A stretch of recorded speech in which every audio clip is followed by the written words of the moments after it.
નમસ્કાર મિત્રો, જો તમે ગુજરાતની અંદર ઇન્ડસ્ટ્રીયલ રીયુઝ કે ડિસ્પોઝેબલ સર્વિસ આપવાનું કામ શરૂ કરવા જઈ રહ્યા છો, તો તમે જે તમારો પ્રોજેક્ટ શરૂ કરી રહ્યા છો એ પ્રોજેક્ટ શરૂ કરવા માટે જે સેટઅપ ઊભું કરવું પડતું હોય છે. આપણા પ્રોજેક્ટની અંદર માની લો ઓફિસ બિલ્ડિંગ લેવું પડતું હોય, શેડ લેવું પડતું હોય, અથવા તો મશીનરી ઇક્વિપમેન્ટ લેવા પડતા હોય, ફર્નિચર ફિક્સર કરવું પડતું હોય છે. તો આ બધા જે ખર્ચા આપણે કરીએ છીએ, કેપિટલ કોસ્ટ કરીએ છીએ, કેપિટલ એક્સપેન્ડિચર કરીએ છીએ.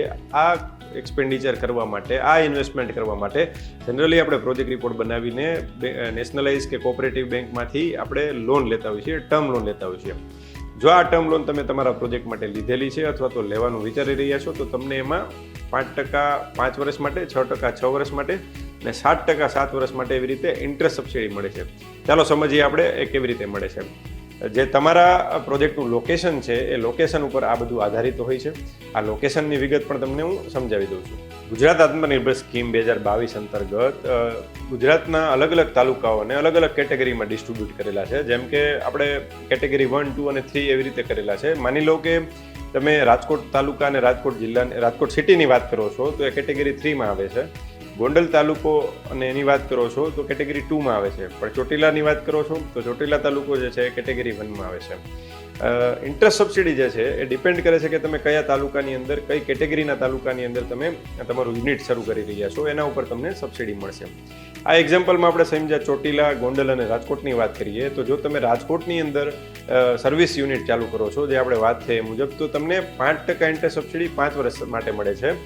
ગોંડલની અંદર કરો છો તો 6% ઇન્ટરેસ્ટ સબસિડી 6 વર્ષ માટે મળે છે. અને એ જ વસ્તુ ચોટીલાની અંદર તમે શરૂ કરો છો તો 7% ઇન્ટરેસ્ટ સબસિડી 7 વર્ષ માટે મળે છે. તો આવી રીતે તમે જે તમારું યુનિટ શરૂ કરી રહ્યા છો એમનું લોકેશન સિલેક્શન કરવું એ પણ મહત્વનો ભાગ હોય છે. અને આની અંદર તમને આ પ્રકારની સબસિડી મળતી હોય છે.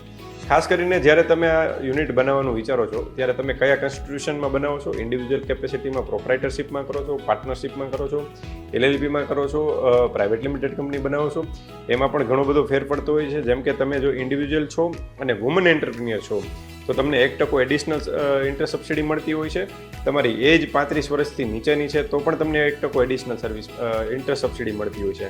જેમ કે તમને 5% મળવાપાત્ર છે રાજકોટની અંદર, તો એ 5% વાળા વુમનના કેસમાં 6% થઈ જાય, અને એ વુમન 35 વર્ષથી નીચે હોય તો 7% થઈ જાય. મેલ કેન્ડિડેટ હોય, મેલ એન્ટરપ્રિન્યોર હોય અને એ કરે છે 35 વર્ષથી નીચે છે તો એમને પણ 5% પ્લસ 1% મળે છે. LLP કે પ્રાઇવેટ લિમિટેડ કંપનીને DPIITનું રજિસ્ટ્રેશન એટલે કે સ્ટાર્ટઅપનું રજિસ્ટ્રેશન કરીને જો તમે શરૂ કરો છો તો એવા કેસમાં પણ 1% એડિશનલ તમને મળતો હોય છે. આ ઘણા બધા પ્રકારે તમે ઇન્ટરેસ્ટ સબસિડીનું પ્લાનિંગ કરી શકો છો અને વધુમાં વધુ ઇન્ટરેસ્ટ સબસિડીનો તમે 5%થી લઈને આમ કેલ્ક્યુલેટ કરો તો 9% સુધીનો લાભ લઈ શકો છો. પણ મેક્સિમમ જે તમે લાભ લ્યો છો એ બાદ કરતાં જે તમારી ટર્મ લોન છે એમાંથી 2% ઇન્ટરેસ્ટ તો તમારે ભોગવવું પડે છે. એટલે કે 10%ની લોન હોય તો વધુમાં વધુ 8% ઇન્ટરેસ્ટ સબસિડી લઈ શકાય. તો આ ઇન્ટરેસ્ટ સબસિડીની આપણે વાત કરી. આની અંદર ખાસ જોવું એ પડે કે જે તમે ટર્મ લોનનું ઇન્સ્ટોલમેન્ટ પે કરો છો અને એની અંદર જે ઇન્ટરેસ્ટ પે કરો છો એ ઇન્ટરેસ્ટ જ તમને સબસિડી તરીકે પાછું મળશે. પેનલ ઇન્ટરેસ્ટ કે અધર ચાર્જિસ પેમેન્ટ કરેલા હશે તો એ નહીં મળે.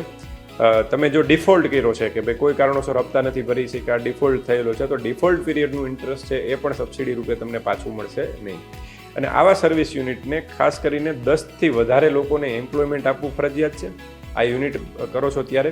અને GST નંબર લેવો ફરજિયાત છે. તમારું સોપેક લાઇસન્સ હોય તો સોપેક લાઇસન્સ લેવું જરૂરી છે. ઉદ્યમ રજિસ્ટ્રેશન કરવું જરૂરી છે. તો આ બધા જ લાઇસન્સો અને 10 લોકોનો રોજગાર અને જે GSTની વાત છે તમે ફૂલફિલ કરો છો તો તમારું યુનિટ જે છે એ સબસિડી મેળવવાને પાત્ર છે.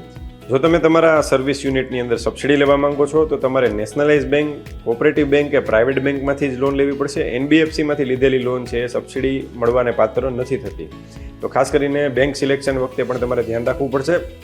અને ખાસ જે એમ્પ્લોયમેન્ટ તમે 10 લોકોનું આપો છો એમાંથી 85% લોકો જે છે એ લોકલ ગુજરાતના હોવા જોઈએ અને બાકીના લોકો છે બહારના હશે તો ચાલશે.